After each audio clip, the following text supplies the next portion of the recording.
गणपतीपुळे पासून अवघ्या 1 किलोमीटर अंतरावर असणारे हे प्राचीन कोकण, प्राचीन काळात कोकण कसा होता हे आपण या व्हिडिओच्या माध्यमातून जाणून घेणार आहोत।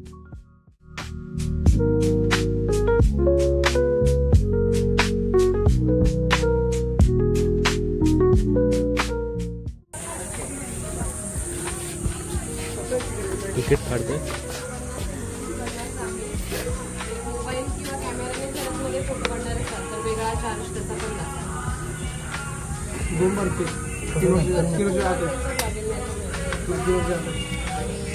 किती मोबाईलचे काढले? 1 मोबाईलचा काढले।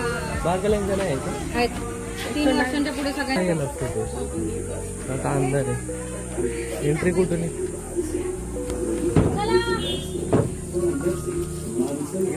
गळ्यामध्ये घाला, एका मोबाईलचा वापर करा, वरती पोचलात की आयडी टाईटचा पण परत करा। आतमध्ये आमचं रेस्टॉरंट आहे, त्याची कोकणी स्पेशल डिश मिळते। मोदक थालीपीठ, सोलकढीचं मटाणी असतं, झुणका भाकरी आहे, थालीपीठ प्लेट आहे, मोदक प्लेट, काही खाणार असाल तर ऑर्डर देऊ शकतो। 50 रुपये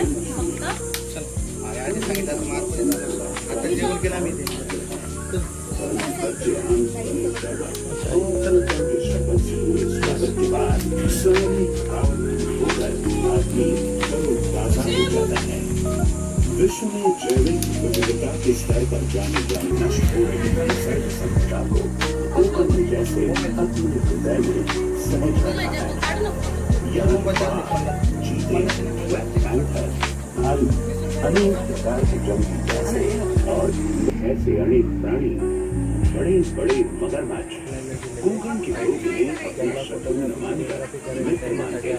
इनकी पूजा करते हैं और ऐसी विसर्ग एवं जैविक संपदा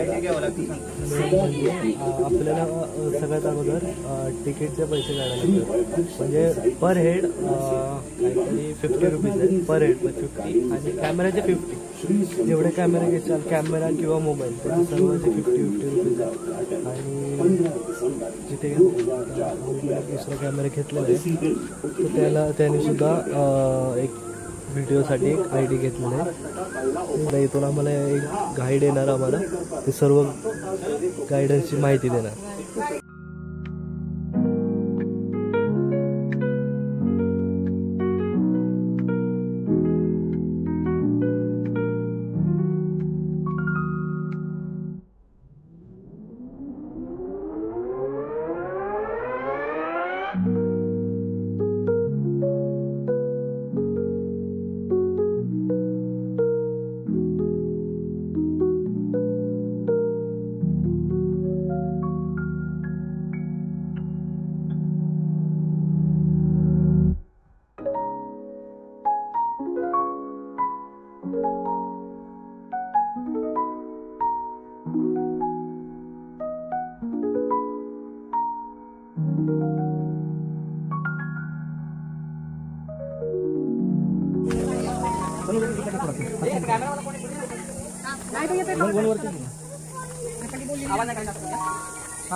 बोला हे आवाज करू नको बोलले ना सगळे अरे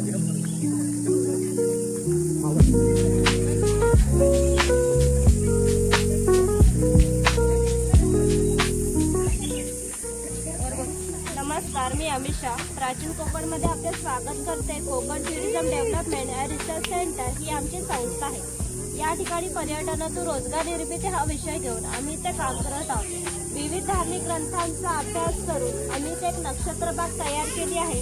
प्रत्येकाच्या जन्म नक्षत्रानुसार एक वृक्ष, आराध्य वृक्ष, त्यांची पूजा अर्चा केल्यास त्या व्यक्तीला धन, सौख्य, आरोग्य प्राप्त होते। मी बोर्ड लावलाय, तुम्ही एक्झिट करताना तो बोर्ड पाहू शकता।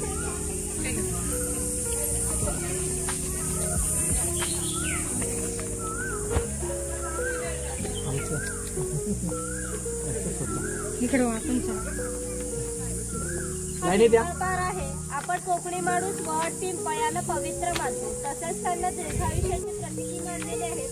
याला पिंपळ म्हणतात, कारण हा जो दगडीकट्टा बांधलेला आहे त्याला कोकणी भाषेमध्ये पार असे म्हणतात। हा पार सुमारे 400 वर्षापूर्वी बांधला गेला। जेव्हा हा बांधला गेला तेव्हा इथे पिंपळाचे रोप लावण्यात आले, म्हणजेच हा पिंपळ सुद्धा 400 वर्षापूर्वीचा जुना आहे। बडबड करायची नाही बिलकुल।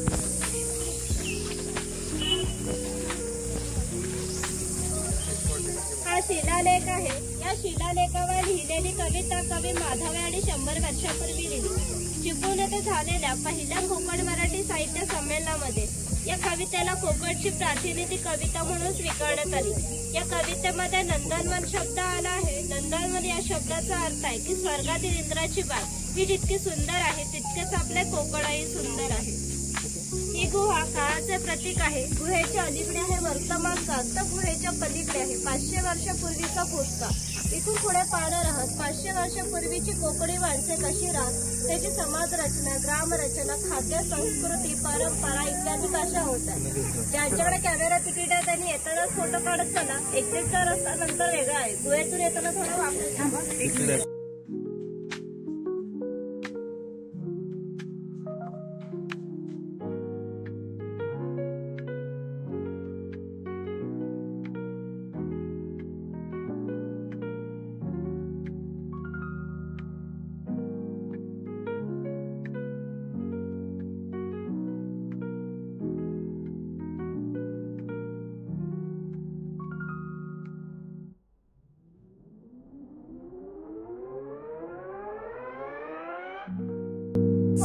त्यापासून कोकम सरबत कोकम मार्ग तयार केले जाते.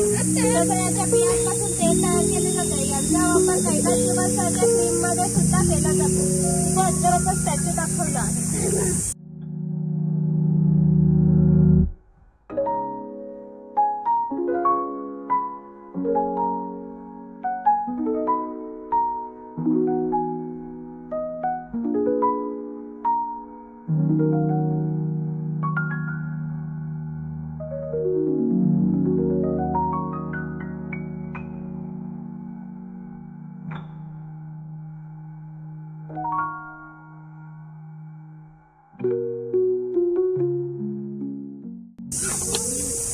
भगवान परशुराम. आपल्या पुराणामध्ये असा उल्लेख झाला की हजारो वर्षापूर्वी भगवान परशुराम होऊन गेले.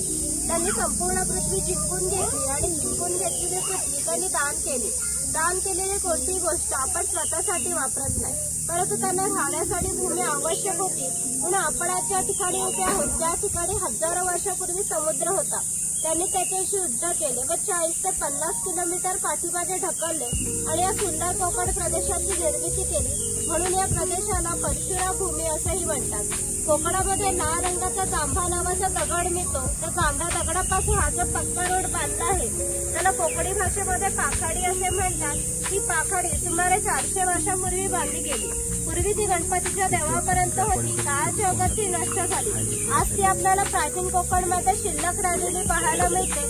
पूर्वी सामान्यपणे अशा पाखाड्या ग्रामदेवतेकडे जाण्यासाठी बांधल्या जात असत. आपण सुद्धा या पाखाडीने प्राचीन कोकणमधील ग्रामदेवतेकडे जाणार आहोत.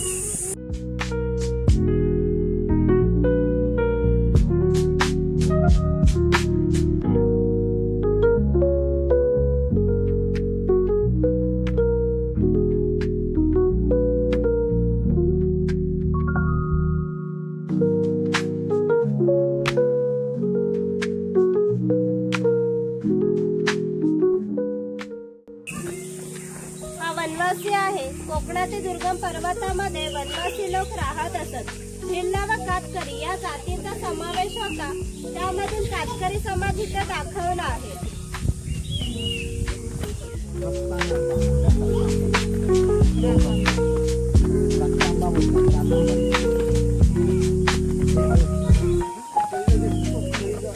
इथे वाघ आणि वाघाची गुहा दाखवली आहे. या साईडला गाव शिकार दाखवली आहे.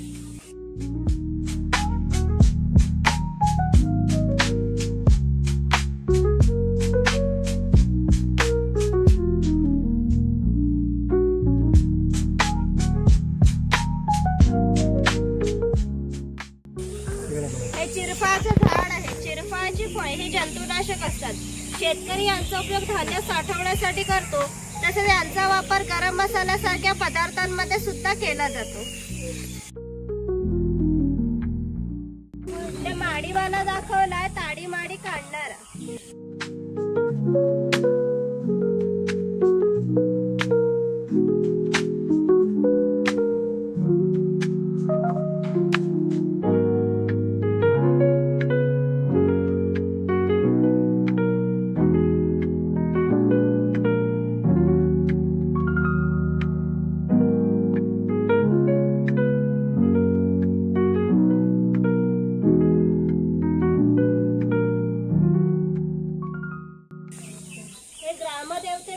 मंदिर आहे पूर्वी धार्मिक संस्था गाव नियंत्रित करत असे.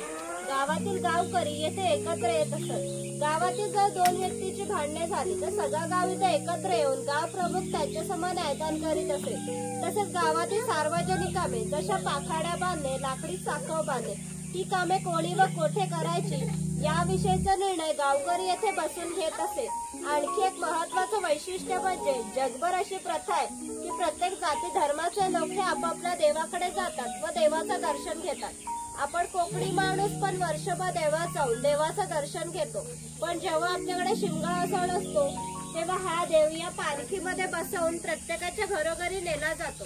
म्हणजे कोकणी माणूस आणि देव यांचं नातं इतक्या जवळचं आहे की त्यांचं एकमेकांकडे जाणे येणं असतं. या देवीचं नाव आहे वाघजाई. हे नाव आम्ही जाणीवपूर्वक ठेवलं आहे. असं म्हणतात की ज्या निसर्गामध्ये वाघ आहे तो निसर्ग समृद्ध असतो. 500 वर्षापूर्वीचा निसर्ग सुद्धा असा समृद्ध होता. त्याला आमच्या 10 विश्वामध्ये दैवत्वाचं स्थान आहे. आपण कोकणी माणूस वड, पिंपळ, साप, नाग यांची पूजा करतो. म्हणजेच आपण निसर्ग पूजक माणसं आहोत. म्हणून आमच्या देवीचं नाव सुद्धा निसर्गाशी संबंधित असंच ठेवलं आहे वाघजाई. जेव्हा आम्ही देवळामध्ये जातो तेव्हा तिथले गुरवत्ते आमच्यासाठी गाणं म्हणतात. ते मी इथं चालू करणार आहे. तुम्ही फक्त हात जोडून उभं राहायचं आणि होय देवा महाराज असं म्हणायचं आहे.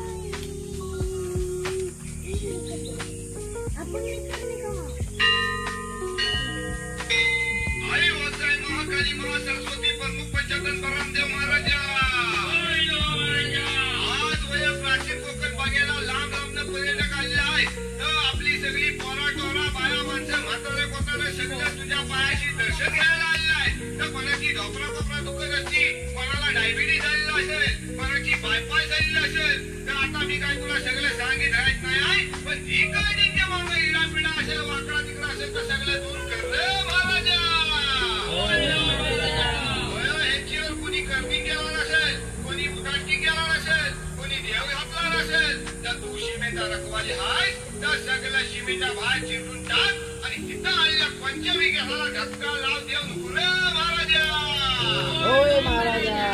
त्यांची कोणला पोरगी भेटत नसेल, कोणला पोरगा भेटत नसेल, कोण लग्नाचं अडकलेलं असतील आणि ज्यांची लग्न झालेली आहेत त्यांना चांगली पोराटोरा होऊ दे. नंतर त्या पोराटोरांचं लय डिग्री पर्यंत शिक्षण होऊ दे महाराजा. शिक्षण झालेल्या पोरांना मनासारखी नोकरी भेटू दे. आणि जर का साहेबांकडून गणपती आणि राजा द्याला नाही तर त्या साहेबाचं काय करायचं तर तुला ठाव आहे रे महाराजा. जुनं कोकण बघायला आलेलं आहे. तसं प्रत्येकाचं आपापलं गाव असेल, गावात घरदार असेल, जमीन जुमला झाडामाडा असतील, गावाकडे म्हातारी कोतारी माणसं असतील, ती सगळी ह्यांच्याकडे वाटेला ढोलं लांब बसलेली असतील. या सगळ्यांना भेटायला जायची यांना बुद्धी दे रे महाराजा. या सगळ्यांच्या वती नारळ देऊन तुला नारळ घालतावाय. हा नारळ नमत सोन्याचा गोला मानून ही जी काय माणसं स्वतःच्या गाडीत आलेली असतील, कोण रेल्वेला आलेला असेल, कोण एसीने आलेला असेल, त्या सगळ्यांना आपापले घरात सुखरूप पोचव रे महाराजा. सगळ्यांच्या कामाधंद्यात पुरा ढोरात बरकत दे आणि पुढच्या वर्षी पण होईपर्यंत तुझ्या चरणी येतील असे त्यांच्या पायात ताकद दे, बुद्धी दे आणि त्यांची रखवाली कर रे महाराजा.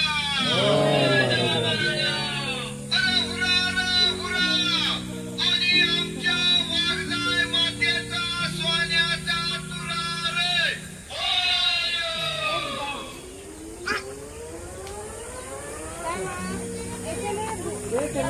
पारंपरिक वाद्य आहेत, लाकडी ढोल आहेत, मातीचे ताशे आहेत. त्यांच्या खालील भाग मातीचा बनवले ताशे 110 वर्षापूर्वीचे जुने आहेत.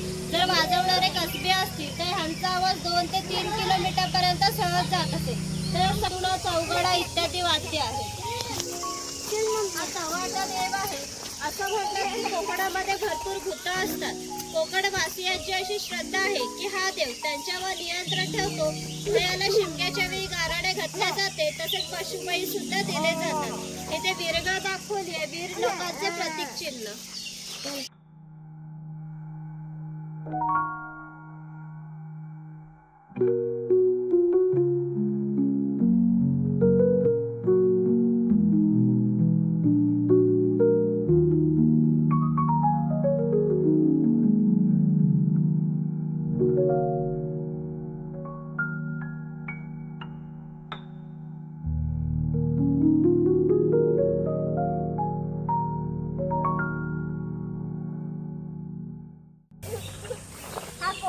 समाज आहे, कोळी समाजाची लोक समुद्राच्या इतक्या जवळ राहतात की समुद्राच्या भरतीचं पाणी हे त्यांच्या घराला लागून जाते. एवढी छोटी होडी घेऊन हे लोक 8 ते 10 तास खोल समुद्रामध्ये मासेमारी करतात. कधी कधी समुद्राच्या उसळणाऱ्या लाटा हे त्यांच्या होडीपेक्षाही मोठ्या असतात, तरीही ते कुशलतेने होडी बनवतात व पहाटेच्या वेळी घरी परत येतात.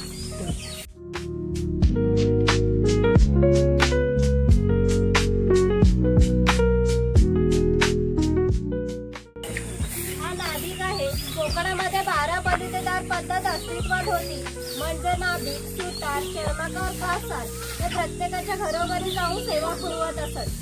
त्या पद्धतीने पैसे नव्हे तर केवळ धान्य मिळत असे.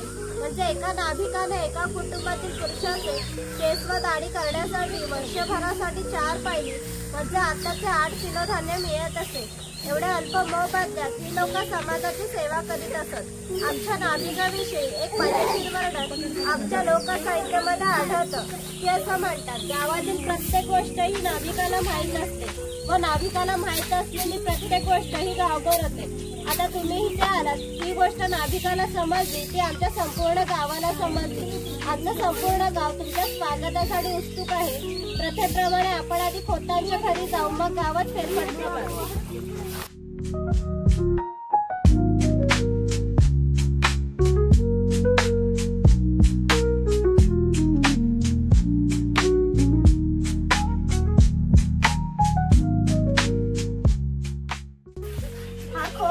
राजाच्या गावातील थेट प्रतिनिधिमत्व खोत. धार्मिक आणि राजकीय बाबतीत पहिला मान खोतांचा असे. खोत लोक जमीनदार असतात, सर्वसामान्यपणे सुखवस्तू असतात. त्याच्या बसण्याच्या नगदीवरूनच ते किती ऐषारामी जीवन जगायचे याची तुम्हाला कल्पना आहे. ही खोताची बायको आहे. पूर्वी कोकणी स्त्रिया सुंदरी होत्या आणि शूरही होत्या, परंतु त्यांना स्वातंत्र्य नव्हते. माझ घराचा उंबरठा काहीच त्यांच्यासाठी मर्यादा होती. ही खोताची 2 मुले दाखवली आहेत. ती आपला परंपरागत खेळ सोंगट्या खेळत आहे. महाभारतामध्ये धर्मराज आणि दुर्योधन यांच्यामध्ये दिवत या नावाने खेळला गेला. हस्तिदंती फास्य असतात किंवा शंखांच्या कवड्या असतात. त्या टाकून विशिष्ट प्रकारचे दान मागितले जाते व सौदा पुढे मागे सरकवून हा खेळ खेळला जातो. खेळणारे जर कसबी असतील तर हाच खेळ 1 ते 2 रात्र सहज रंगत असेल. घराची रचना पहा. खोच्या उंचावट्यावर बसल्या तिला ओटी असे म्हणतात. मान्यवरांनी ओटीवर बसायचे. समोर आहे ती पडवी. सर्वसामान्यांनी पडवीवर बसायचे. घराचे छप्पर पहा. वरती छोटे छप्पर आहे, मध्ये गॅप आहे, त्याखाली मोठे छप्पर आहे. कोकणामध्ये उष्णता फार असते. ती उष्ण हवा त्या गॅप मधून बाहेर जाते व बाहेरील थंड हवा तिची जागा घेते.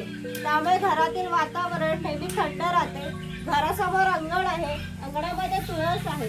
अंगण हे कोकणी घराचं वैशिष्ट्य आहे. तुम्हाला एकही कोकणी घर असं दिसणार नाही की तिथे अंगण नाही किंवा तुळसही नाही. तिथे जुने अडकित्यांचे प्रकार दाखवले ते बघून घ्या.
शेतकरी आहे. याचा गवताचं घर व याच्या अपुऱ्या कपड्यावर जाऊ नका. हा आमच्या गावातील एक महत्वाचा उत्पादक घटक होता. गावातील 12 बलुतेदार राजा आणि खोल्यांना धान्य पुरवण्याचं महत्वाचं काम तो करीत असे. ही खोयली आहे. तिचा वापर मासे पकडण्यासाठी केला जातो. इथे वेलीने बांधून ती पाण्यात ठेवली जाते. तिची अंतर्गत रचना अशी आहे की आत गेलेला मासा परत बाहेर पडू शकत नाही. ती शेणाने सारवलेली टोपली आहे. तिला कणकी असे म्हणतात. धान्य साठवण्यासाठी ती शेतकऱ्याची बायको आहे. ती शेतकऱ्याची मुलगी आहे. हा पाळण्याच्या घरी कायमस्वरूपी टांगून ठेवला। दरवर्षी शेतकऱ्याच्या घरी पाळणा हलत असे। प्रत्येक शेतकऱ्याला 8 ते 10 मुले असत। थोडक्यात पूर्वीच्या काळी एकत्र कुटुंब पद्धती अस्तित्वात होती। हे उचल आहे, याचा वापर कपडे सुकत घालण्यासाठी केला जातो। घरामध्ये गौरी गणपतीचा सण दाखवला आहे।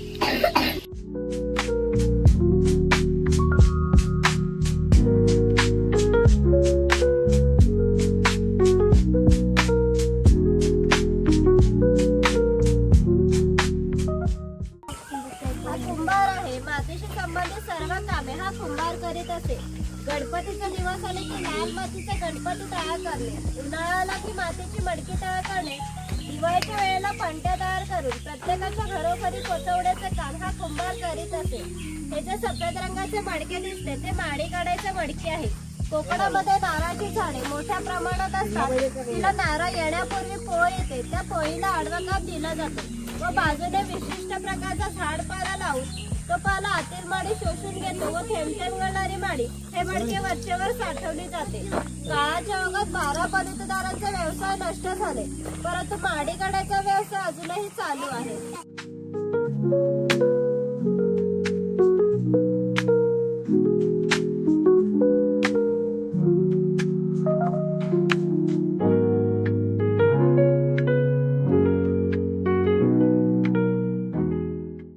हा सोनार आहे, गावातील महत्वाचा घटक हा सोनार होता।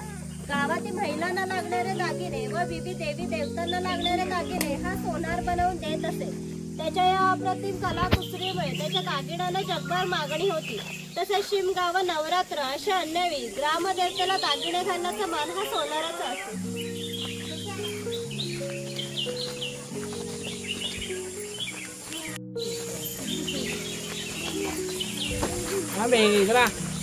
हा वाणी आहे, चौल राजापूर दाभो या कोकणातील बंदरांना 5000 वर्षापूर्वीचा इतिहास आहे। या बंदरांमधून भारतीय व्यापाऱ्यांनी जगाशी व्यापार केला। इथे निर्यात होणाऱ्या वस्तूंमध्ये हस्तकौशल्याच्या वस्तू, हस्तिनाती वस्तू, शंख, शिपले, हिरे, माणिक, मोती या सर्व वस्तूंची निर्यात हा वाणी करीत असे। त्या बदल्यात संपूर्ण जगातून भारतात सोने येत असे। भारताने जे सुवर्णयुग अनुभवले त्यांची प्रवेशद्वारी कोकणची बंदरे होती।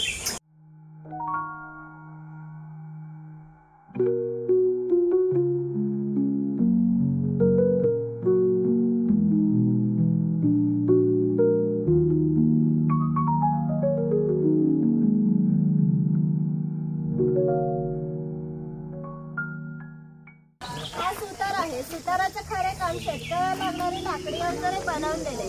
हा सुतार सावंतवाडीतला सुतार आहे। सावंतवाडीतील लोकांचे लाकडावरील कोरीवकाम हे जगप्रसिद्ध आहे। त्यांच्या काही हस्तकौशल्याच्या वस्तू तुम्हाला आमच्या हस्तकला समन्वय केंद्रात पाहायला मिळतील।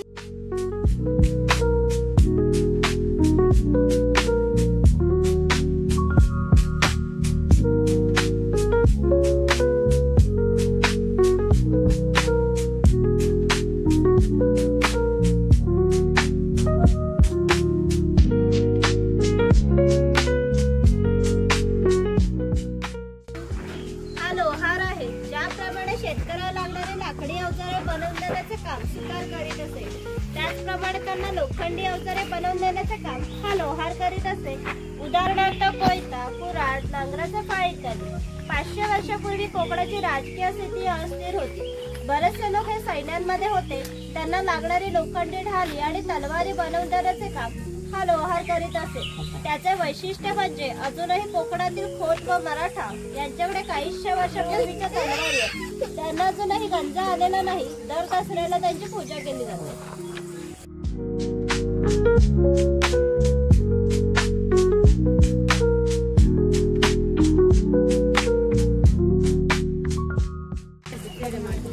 हा तेली आहे, हा तेलाचा घाडा आहे, याला खुंट असे म्हणतात। यामध्ये सुके खोबरे घातले जाते। हे जे उभे लाकूड दिसते तिला कोकणी भाषेमध्ये लाट असे म्हणतात। या लाटेला हे आडवे लाकूड अशा तऱ्हेने बांधले जाते की जेणेकरून ही लाट उभी राहते। या ठिकाणी जोखडाला बैल बांधला जातो। या आडव्या लाकडावर दगड ठेवून तेली स्वतः त्यावर बसतो व हे सर्व वजन घेऊन बैल गोल फिरवला जातो। त्यामुळे आतील खोबरे रगडून त्याचे तेल निघते। आतील तेल भरून काढायचं असेल तर प्रथम जोखडाचा बैल सोडायचा, जोखड बाजूला केली जाते आडवे लाकूड बाजूला करून लाट बाजूला केली जाते व आतील तेल भरून काढले जाते. पुन्हा नवीन तेल पाडायचं असेल तर पुन्हा सगळं क्रमवार जोडून नवीन तेल पाडले जाते. म्हणजेच पूर्वी तेलाला 5 ते 1.5 तासात तेल काढण्यासाठी 1 ते 1.5 तास मेहनत घ्यावी लागत असे. यावरून तुमच्या लक्षात येईल की पूर्वीचे जीवन किती कष्टमय होते.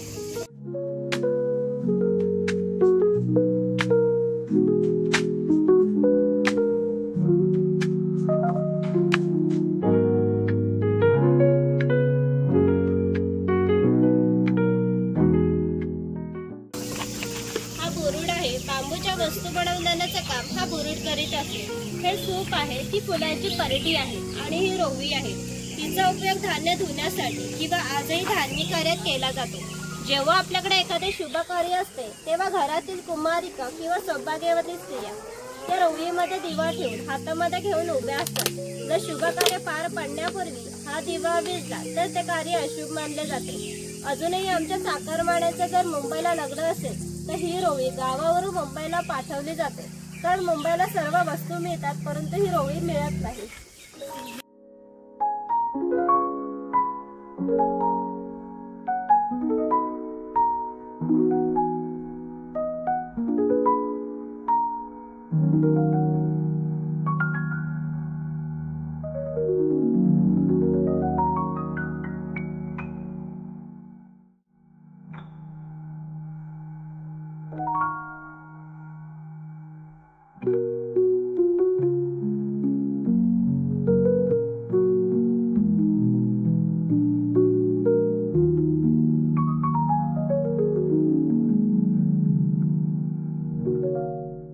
कासार आहे. मगाशी सांगितल्याप्रमाणे 12 बलुतेदार हे लोकांच्या घरोघरी जाऊन सेवा करत असत. त्याचप्रमाणे हा कासार या मुलीच्या घरी आला आहे. हे या मुलीचे घर आहे. पूर्वी कोकणातील मुलीचे लग्न वयाच्या 8व्या ते 10व्या वर्षी होत असे. तोपर्यंत हा कासार या मुलीला बांगड्या भरण्याचा कोणताही मोबदला घेत नसे. जेव्हा या मुलीचे लग्न होईल तेव्हा त्या मुलीचे वडील त्या कासाराला एक सोन्याचा छोटासा दागिना देत असे. या व्यतिरिक्त अन्य कोणताही मोबदला यांना मिळत नसे. म्हणजेच कासार 8 ते 10 वर्ष मुलींना क्रेडिट देत नसे. म्हणजेच पूर्वीची समाज रचना ही एकमेकांच्या विश्वासावर आधारलेली होती.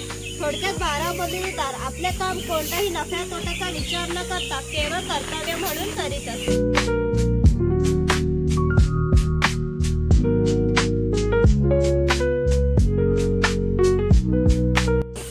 इथे गरुड पक्षी दाखवला आहे सापाची शिकार करताना.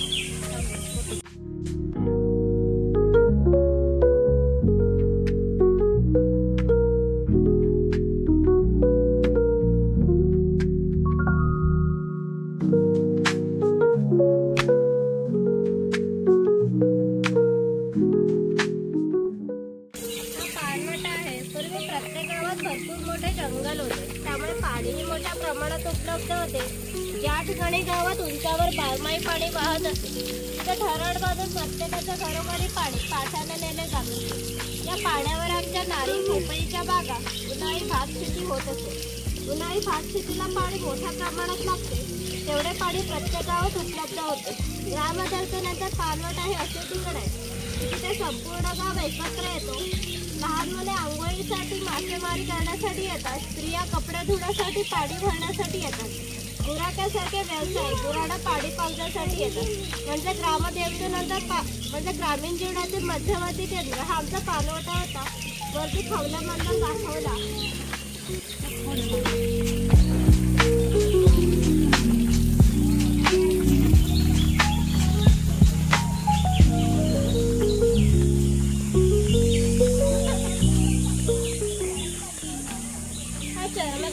चामड्याच्या वस्तू बनवून देण्याचं काम चर्मकार करीत असते. याच्या जोडीला आणखी एक प्रसंग सांगतो जो 500 वर्षापूर्वी घडला. तिथून 80 किलोमीटर अंतरावर मार्लेश्वर नावाचं देवस्थान आहे. एका पर्वतामध्ये एक मोठी गुहा आहे. त्या गुहेमध्ये शंकराची पिंडी आहे. तिथे अजूनही जिवंत साप आहे. पूर्वी मार्लेश्वर देवी एका गावामध्ये राहत होते. त्या गावातील लोक हे वाईट मार्गाने वागू लागले. त्यामुळे शंकराचे पावित्र्य हे कमी होऊ लागले. शंकराला ते मान्य होणे शक्य नव्हते म्हणून त्याने गाव सोडून जायचा निर्णय घेतला. गावाबाहेर चर्मकाराचे घर होते. चर्मकार गरीब होता पण श्रद्धा व नीतीवर होता. शंकराने कोणत्याही जातीपातीचा विचार न करता चर्मकाराला मशाल दाखवण्यास विनंती केली. चर्मकाराने पण अतिथी देव भव समजून मशाल दाखवण्यास सुरुवात केली. आज ज्या ठिकाणी मार्लेश्वर आहे त्या ठिकाणी जाऊन शंकराने आपले खरे रूप प्रकट केले व चर्मकाराला दर्शन दिले व त्यास सांगितले की आजपासून मी याच ठिकाणी राहणार आहे. या गोष्टीला जवळजवळ 500 वर्षे होऊन गेली. परंतु दरवर्षी मकर संक्रांतीच्या आदल्या रात्री शंकराच्या मूळ गावातून पालखी निघते. तिला मशाल दाखवण्याचे काम चर्मकाराचा आजचा वंशज करतो. म्हणजे मार्लेश्वर हे असे ठिकाण आहे की जिथे कोणताही जातीभेद मानला जात नाही. तुम्ही जर श्रद्धाळू असाल तर तुम्हाला नक्कीच पावेल.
पुढे या. हा धनगर आहे. धनगर या मराठी शब्दाचा अर्थ आहे की ज्याच्याकडे भरपूर धन आहे. पूर्वी हा धनगर समाज इतका दुर्गम ठिकाणी राहत असे की त्यांचा पहिला बस स्टॉप देखील 10 ते 12 किलोमीटर अंतरापर्यंत असतो. हे लोक ज्यावेळी गावामध्ये येत असत त्यावेळी त्यांच्या पायात चामड्याच्या भाडा, हातात घुंगराची काठी आणि खांद्यावर पाटकी घोंगडी या वेशभूषेमध्ये येत असत.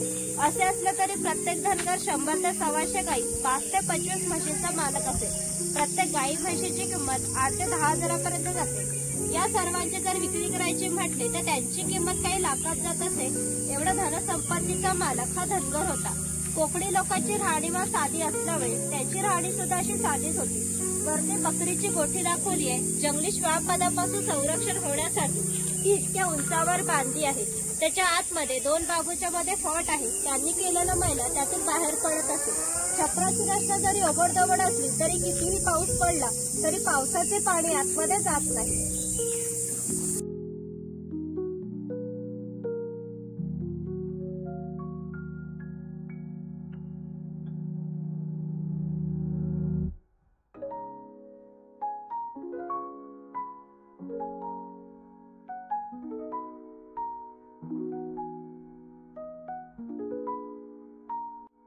खैराचं झाड आहे. त्याच्या आतील लाल रंगाच्या खोडापासून कात तयार केला जातो जो पानामध्ये खात असतो. पुढे कातभट्टी दाखवूया.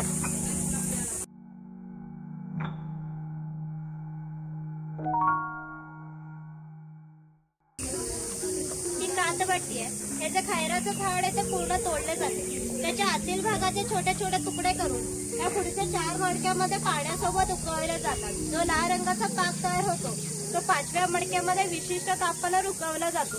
तो पाक सावलीमध्ये सुकत घालून त्याच्या छोट्या छोट्या वड्या पाडल्या जातात. म्हणजे कात तयार होण्याच्या प्रक्रियेला 3 ते 4 महिने लागतात.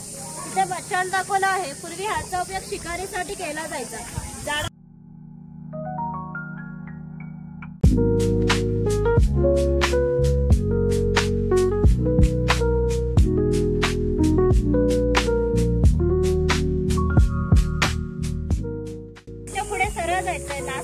शंख प्रदर्शन तिथे तिकीट चेक केलं जाईल. फक्त फोटो अलाउड नाही. त्याच्या बाजूने एक्स्ट्रा खाली जाण्यासाठी. नमस्कार, इथे माझं काही पूर्ण संपले आहे. ज्यांच्याकडे कॅमेरा आयडी आहे त्यांनी फक्त आयडी गोळा बघितलं.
आता लपली त्या साईडनी बघा तिथे तुम्हाला दिसत इथून चाललेली.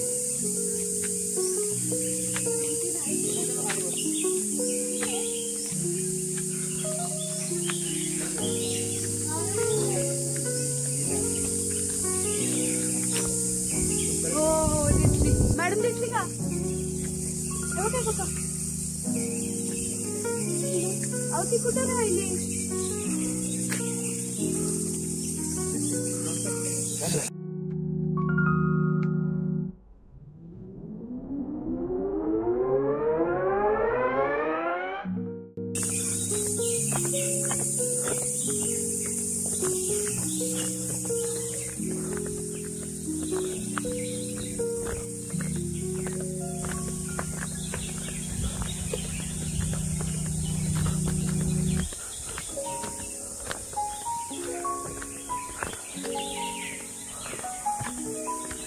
ऐकू शकता पक्ष्यांचा किलबिलाट किती मस्त आहे.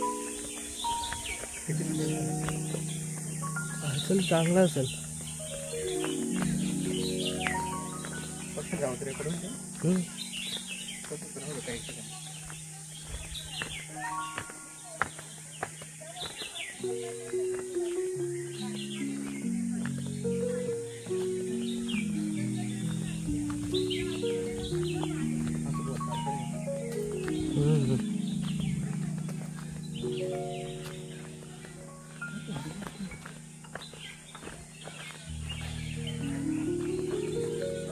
काजूचं झाड आहे.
वरती जी चित्रकला आहे त्याला वारली चित्रकला बोलतात.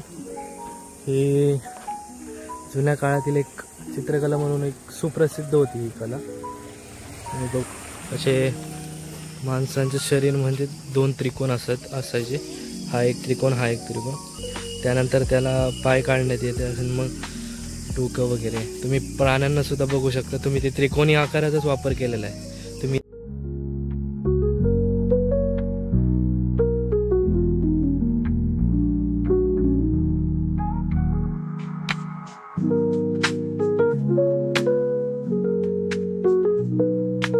व्हिडिओ आवडल्यास लाईक, शेअर आणि सबस्क्राईब करा. धन्यवाद.